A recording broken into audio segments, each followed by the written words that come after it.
नमस्कार बहनों भाइयों साथियों प्यारे बच्चों, ज्ञान सागर में आपका स्वागत है।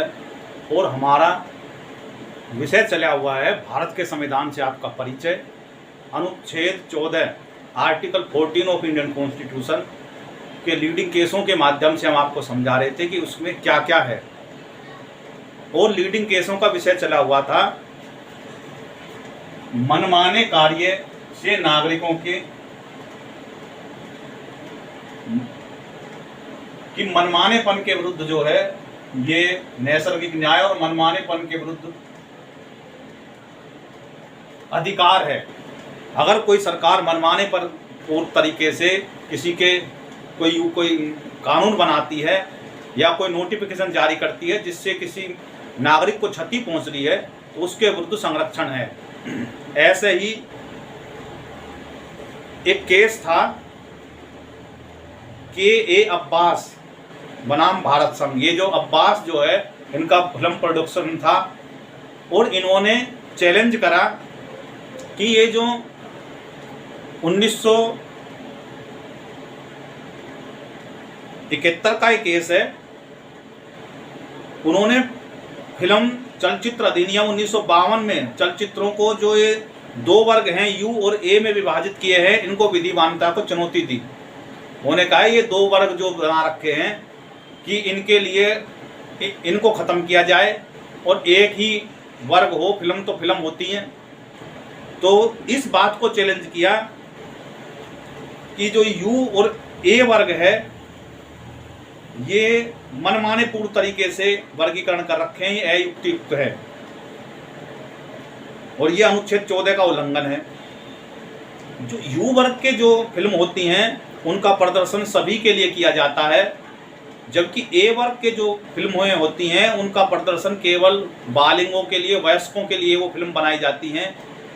पिटिशनर ने तर्क दिया कि चलचित्र अभिव्यक्ति का एक माध्यम है और अन्य अभिव्यक्ति के माध्यम के साथ समान व्यवहार और संरक्षण कर मिलने का अधिकार है, क्योंकि फिल्म पर पूर्ण अवरोध लगाया गया है जबकि अभिव्यक्ति तो अन्य माध्यमों के से ऐसा निर्वर्तन नहीं लगाया गया है। पिटिशनर ने दावा किया कि जो फिल्मों में के साथ कला और अभिव्यक्ति के माध्यम से भिन्न प्रकार का व्यवहार करना युक्त वर्गीकरण नहीं था। उच्चतम न्यायालय ने अभिनिर्धारित किया कि जो फिल्में हैं तथा कला और अभिव्यक्ति के अन्य माध्यम के भिन्न भिन्न व्यवहार करना युक्त वर्गीकरण है, रीजनेबल वर्गीकरण है। ऐसा फिल्मों के तात्कालिक प्रभाव, बहुमुखी प्रतिभा, यथार्थवाद और दृष्टि और आँखों के इंद्रियों के माध्यम से दोनों को एक साथ प्रभावित होते हैं, जबकि अन्य माध्यमों से कोई किताब पढ़ना है, कोई और है, उसके माध्यम से केवल आँखों से, या कोई सीडी सुन रहे हैं तो कानों के माध्यम से जाता है। जबकि फिल्मों में जो अभिनय होता है वो दोनों प्रकार से होता है, आँखों के माध्यम से भी, कानों के माध्यम से उसको, और ऐसा महसूस किया जाता है कि हमारे सामने ही सब कुछ चीज़ हो रही है। तो यह जो अबोध हैं, जो किशोर बच्चे हैं, जो अवस्थ हैं, उनकी मस्तिष्क पे बुरा प्रभाव डालते हैं। वो ये नहीं मानते कि ये तो कल्पना करके ये कराया जा रहा है, वो उसको सचमुच ही मानने लगते हैं। तो इसलिए इसी कारण से ही ये दो वर्ग बना रखे हैं, ये बिल्कुल रीजनेबल हैं और ये असंवैधानिक नहीं है। तो इस प्रकार से ये जो उनकी याचिका थी खारिज कर दी। अब आगे जो केसेज हैं,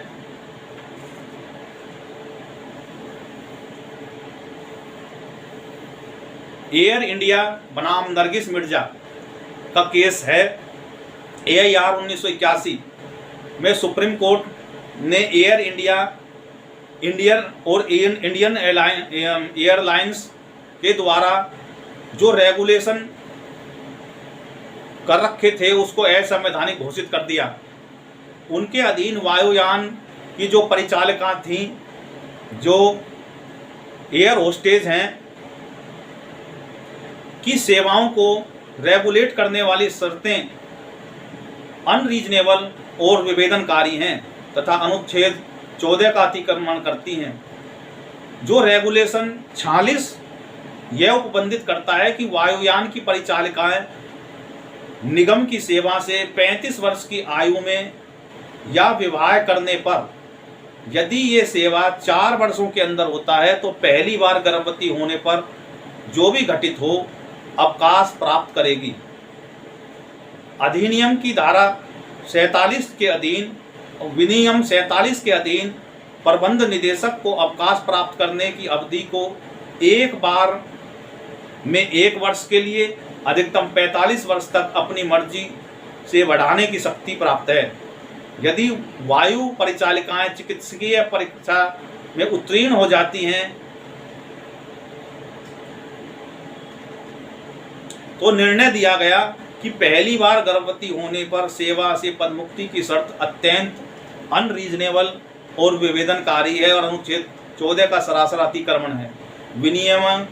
विनियम सेवा में आने के बाद में 4 वर्ष के बाद विवाह करना निषिद्ध नहीं करता, किंतु यदि कोई वायु परिचालिका पहली शर्त को पूरा करने के पश्चात गर्भवती हो जाती है तो उसे सेवा से पदमुक्त करने की शर्त अत्यंत ही अनरीजनेबल है, क्योंकि इससे परिणाम स्वरूप वह बच्चा न पैदा करने के लिए बाध्य हो जाती है। इस प्रकार मानव जीवन का जो साधारण प्रवाह भी बदल देता है।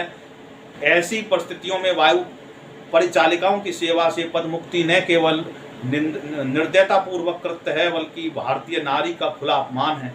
प्रबंधक निर्देशक को वायु परिचालिकाओं को अवकाश प्राप्त करने की अवधि को अपनी मर्जी से वृद्धि प्रयोग का प्रावधान किसी मार्गदर्शक सिद्धांत के विहित किए बिना ही अविवेकी शक्ति प्रदान करता है और सर्वदा असंवैधानिक है, क्योंकि इसका प्रयोग किसी के पक्ष में किया जा सकता है, किसी के विपक्ष में किया जा सकता है।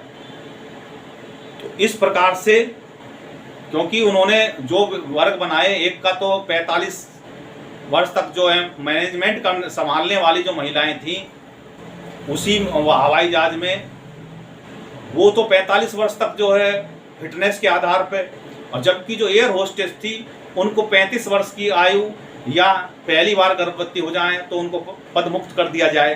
दोनों के जो वर्ग थे उनकी जो डिस्क्रिशनल पावर थी डायरेक्टर की वो बिल्कुल असंवैधानिक थी। माननीय सुप्रीम कोर्ट ने ये कहते हुए उसको असंवैधानिक घोषित कर दिया। तो इस प्रकार से ये जो हैं, ऐसा ही एक और केस है के नागराज बनाम आंध्र प्रदेश राज्य AIR 1985 के मामले में आंध्र प्रदेश नियोजन सेवा शर्त अधिनियम अध्यादेश द्वारा सरकारी सेवानिवृत्ति रिटायरमेंट की उम्र 58 वर्ष से घटाकर 55 वर्ष कर दिया गया और इस अध्यादेश को इसी आधार पर चुनौती दिया गया कि मनमाना और अनरीजनेबल है, अनुच्छेद 14 का अतिक्रमण करता है। इस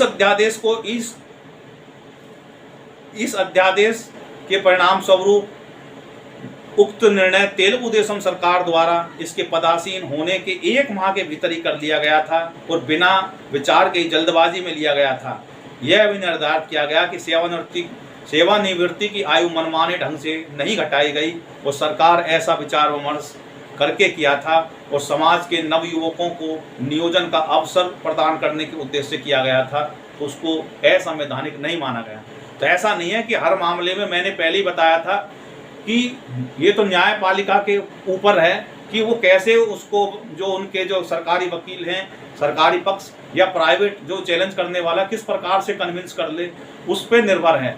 तो ये कला मैंने बताई थी कि ये कला है और जो जुडिशरी को अपने प्रभाव में अपने तर्कों से ये साबित कर देता है वो अपना पक्ष में फैसला करा के चला जाता है।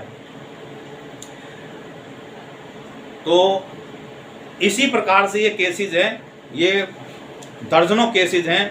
अब मैं इन्हीं में लगा रहा तो बहुत लंबी बात बन जाएगी, आप इसको अपने आप ही जो है देखें, बहुत ही लंबे चौड़े मामले हैं।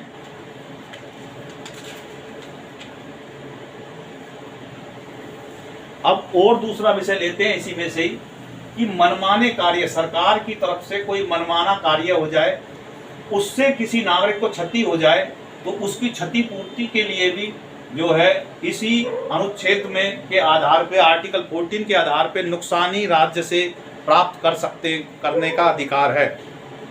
ऐसा एक केस है लखनऊ विकास प्राधिकरण बनाम A.K. गुप्ता AIR 1994 के महत्वपूर्ण मामले में यह भी निर्धारित किया कि यदि राज्य के द्वारा या उसके सेवकों के द्वारा मनमाने ढंग से कार्य करने से किसी नागरिक को कोई क्षति पहुंचती है तो राज्य उसे नुकसानी देने के लिए दायी होगी।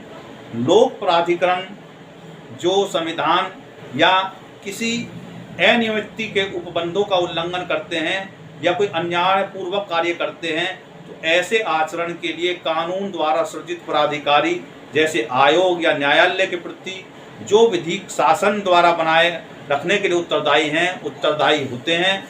ऐसे मामले में राज्य का दायित्व के निर्धारण करने के लिए यह देखना आवश्यक नहीं कि वह संप्रभु कार्य या व्यापारिक कार्य में क्या अंतर है। ये देखने के लिए आवश्यक नहीं है क्योंकि हमारे संविधान में संप्रभुता जनता में निहित है। अतः सब शासन तंत्र हर अंग को लोकोन्मुख होकर अपना कार्य करना चाहिए।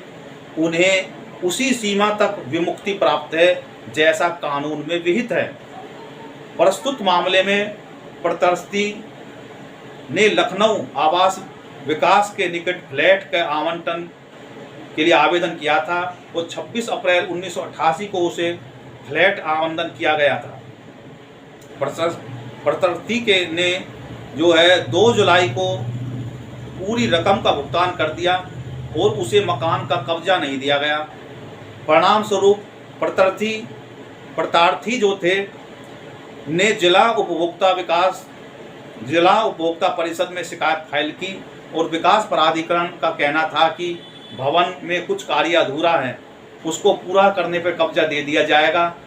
राज्य आयोग ने अप्रैल 1990 तक कार्य पूरा करने कब्जा देने का आदेश दिया और कार्य पूरा नहीं है तो रकम का भुगतान करने का आदेश दिया। राज्य आयोग के आदेश का पालन करने की बजाय विकास प्राधिकरण ने राष्ट्रीय आयोग में अपील फाइल कर दी और उसे खारिज कर दिया गया।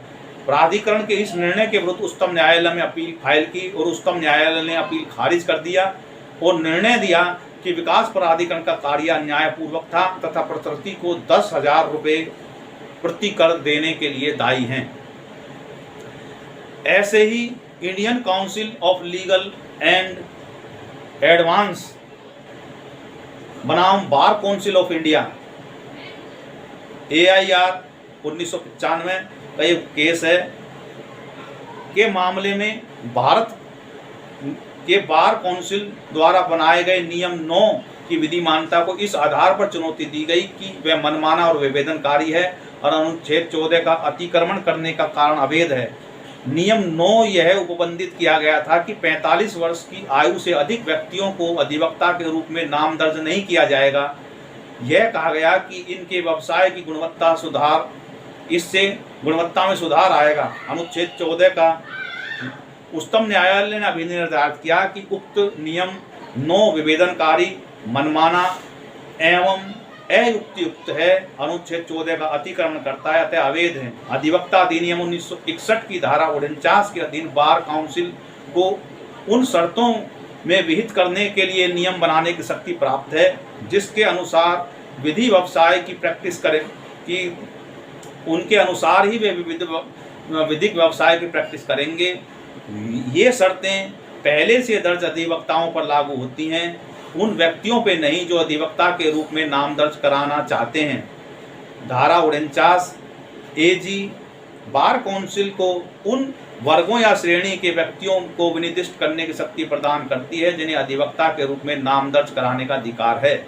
यह नहीं कहा जा सकता कि 45 वर्ष की आयु के ऊपर के लोग एक वर्ग हैं और जिन्हें विधि व्यवसाय करने से वर्जित किया जा सकता है। ऐसा वर्गीकरण विभेदनकारी है। ऐसा ही एक और मामला है घुड़दौड़ कौशल का खेल है, जुआ नहीं। डॉक्टर KR लक्ष्मण बनाम तमिलनाडु राज्य के मामले में उच्चतम न्यायालय ने निर्णय दिया कि घुड़दौड़ का खेल एक कौशल का खेल है, जुआ नहीं है। अतः उसे मद्रास पुलिस एक्ट और मद्रास गैम्बलिंग एक्ट के अधीन रोका नहीं जा सकता। इसमें तथ्य यह था कि मद्रास क्लब अपनी कंपनी के अधीन एक पंजीकृत संघ, जिसमें संगम ज्ञापन के अनुसार क्लब का मुख्य उद्देश्य रेस क्लब और घुड़दौड़ कराना था। तत्कालिक मद्रास पुलिस एक्ट 1888 व मद्रास गेमिंग एक्ट 1930 के अधीन घुड़दौड़ जुआ नहीं था।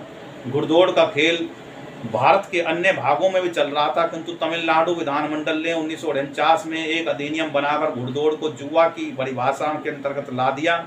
फिर भी उक्त अधिनियम की 1974 को तब तक लागू नहीं किया गया था।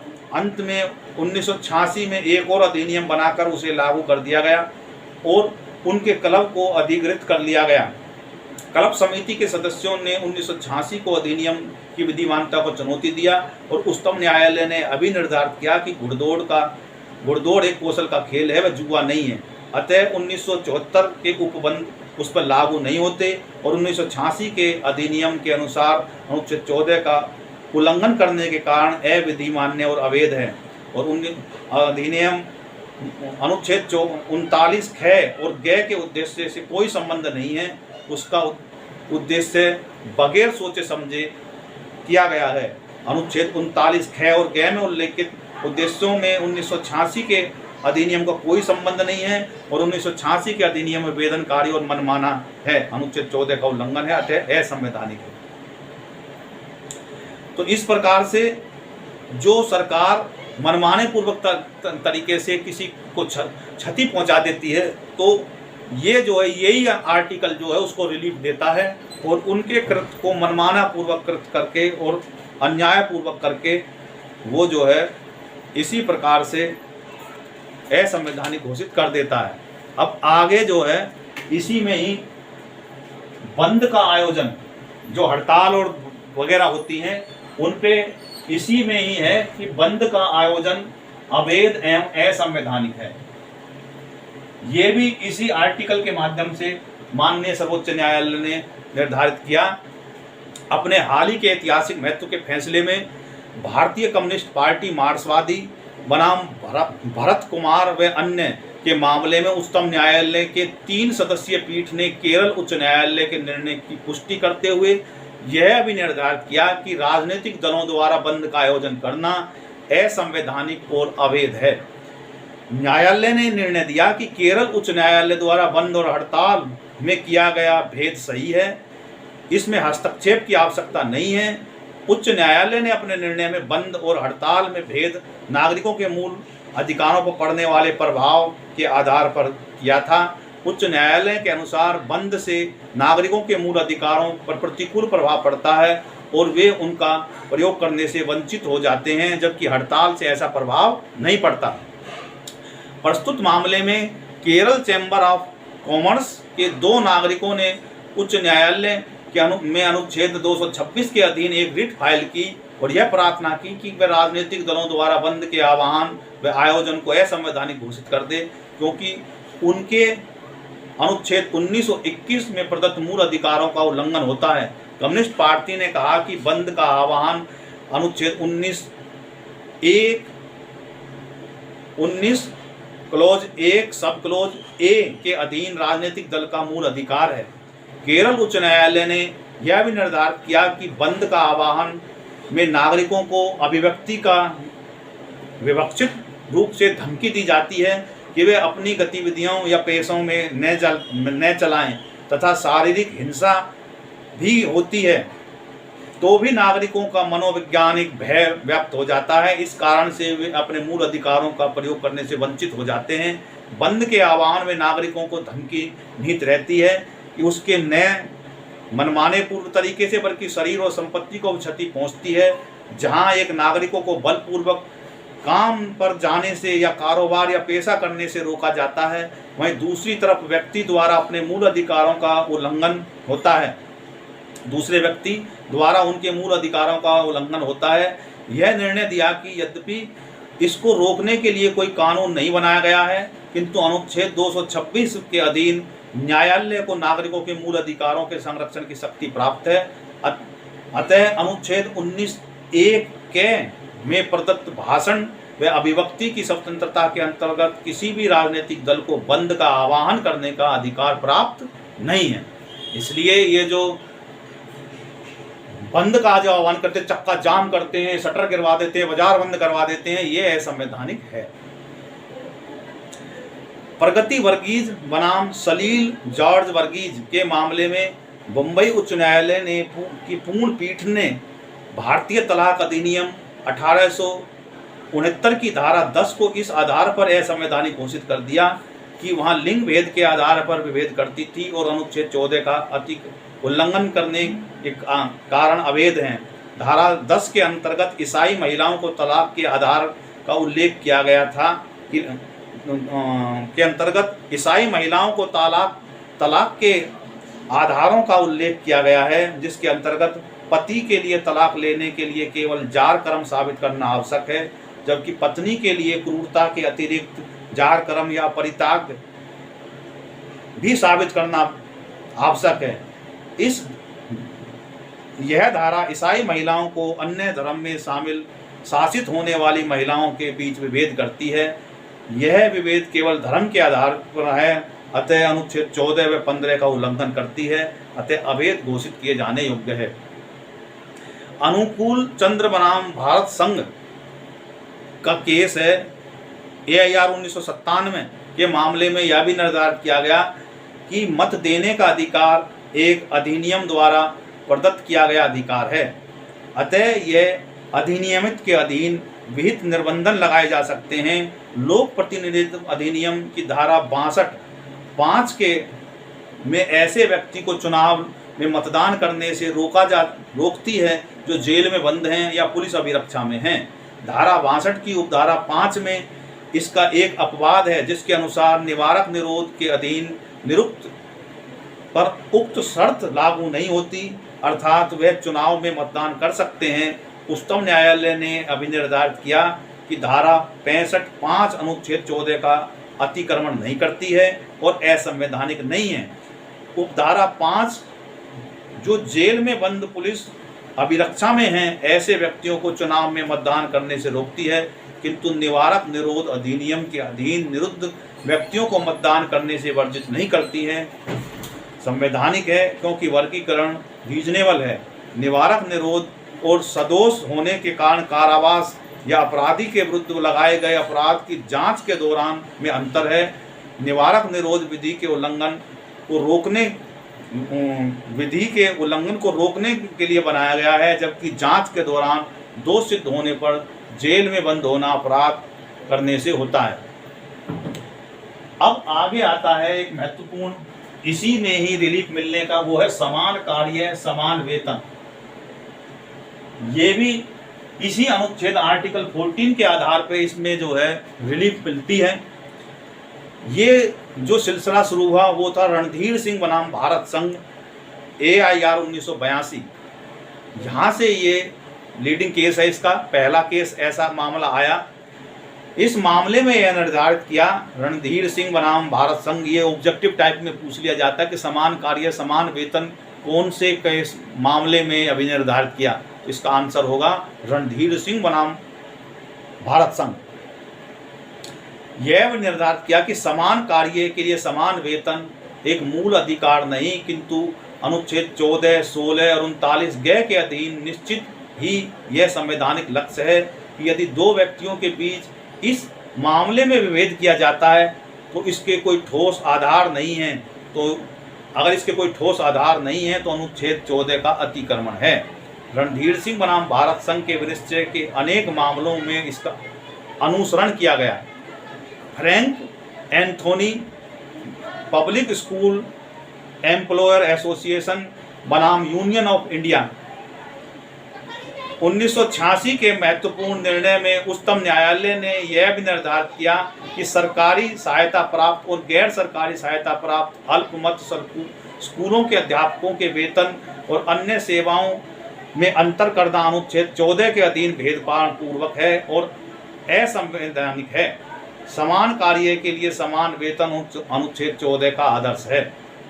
ऐसे ही धीरेन्द्र चमोली बनाम उत्तर प्रदेश राज्य AIR 1986 के मामले में यह भी निर्धारित किया गया कि समान कार्य के लिए समान वेतन का सिद्धांत आकस्मिक रूप से नियोजित दैनिक मजदूरों दैनिक मजदूरों पर काम करने वाले श्रमिकों पर भी लागू होता है।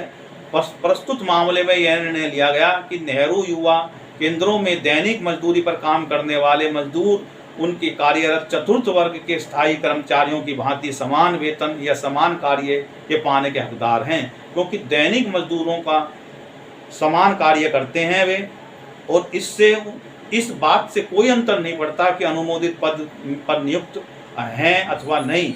सरकार यह तर्क नहीं दे सकती कि उन्होंने यह जानते हुए नियुक्ति स्वीकार की थी कि उन्हें दैनिक मजदूरी दी जाएगी। ऐसा करना अनुच्छेद 14 का अतिक्रमण होगा। एक कल्याणकारी राज्य को समाजवाद की स्थापना के प्रति कटिबद्ध है तो ऐसा करने की अनुमति नहीं दी जा सकती। इसी प्रकार डेली रेटेड कैजुअल लेबर बनाम भारत संघ के मामले में 1988 का केस है। मामले में निर्धारित किया कि डाकतार विभाग में आकस्मिक नियुक्ति से नियुक्त दैनिक भोगी कर्मचारियों को विभाग द्वारा स्थायी कर्मकार के समान कार्य करते हैं और नियमित कर्मचारी के समान वेतन और महंगाई भत्ते के पाने के हकदार हैं, किंतु उन्हें वार्षिक बढ़ोतरी के हकदार नहीं। न्यूनतम वेतन के प्रयोजन के लिए श्रमिकों की आकस्मिक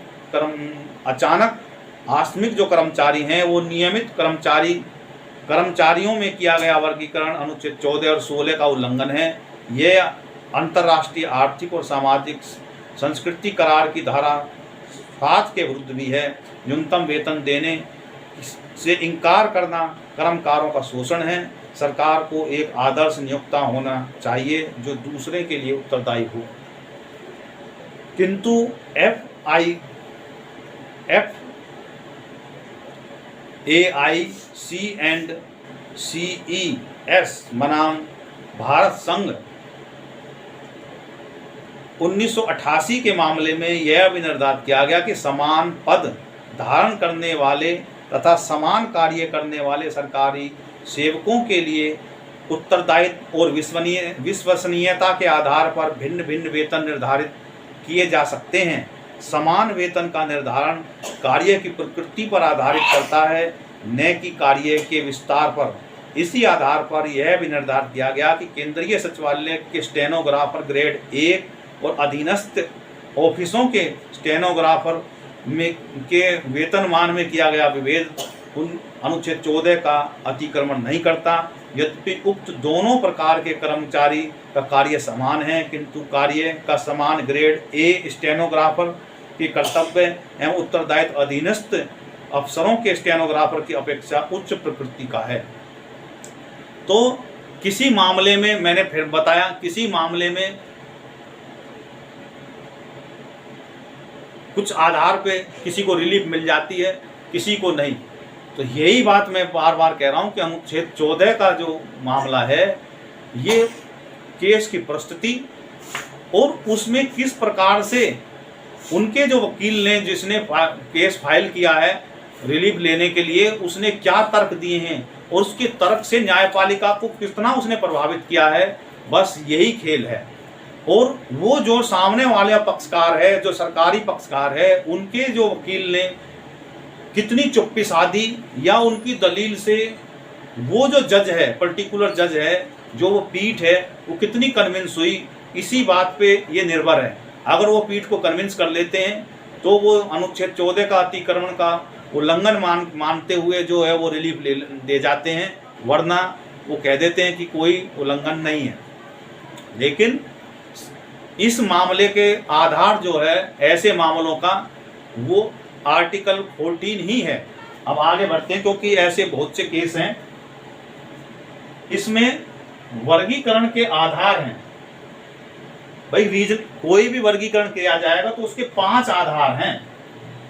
ये 5 आधार कौन कौन से हैं? पहला है, किसी मामले में कानून बनाया जाता है तो वर्गीकरण भौगोलिक आधार पे हो सकता है।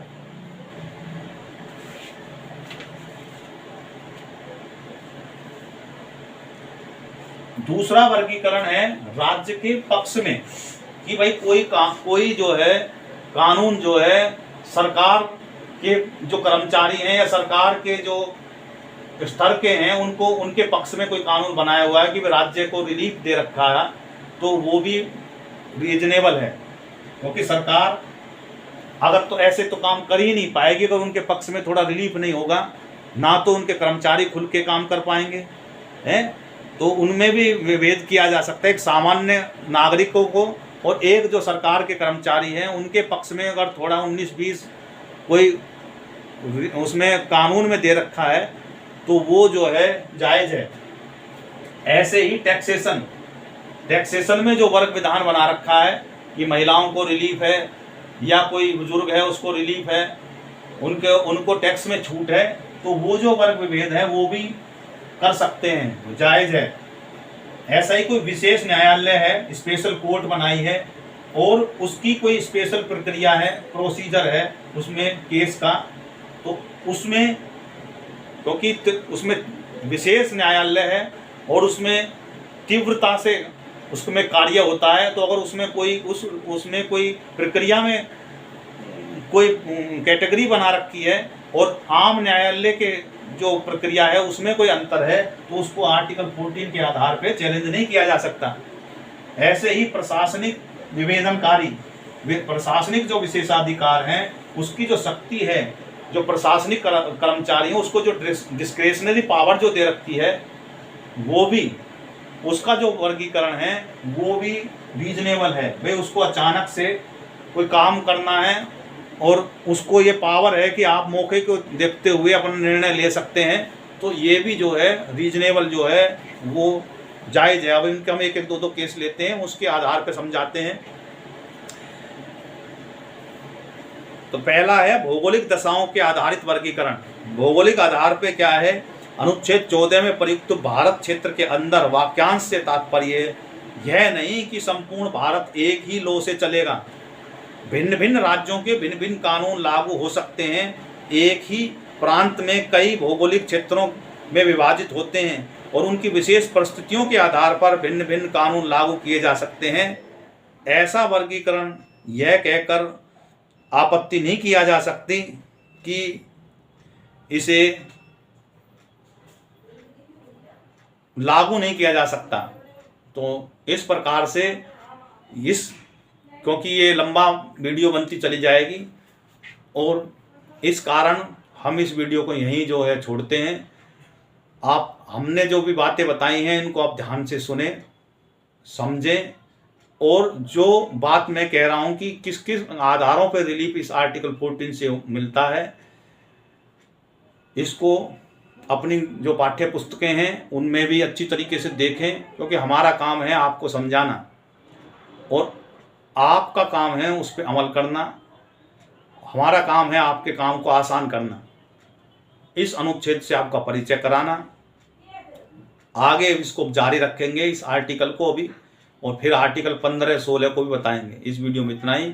भारत माता की जय। जय हिंद, जय भारत।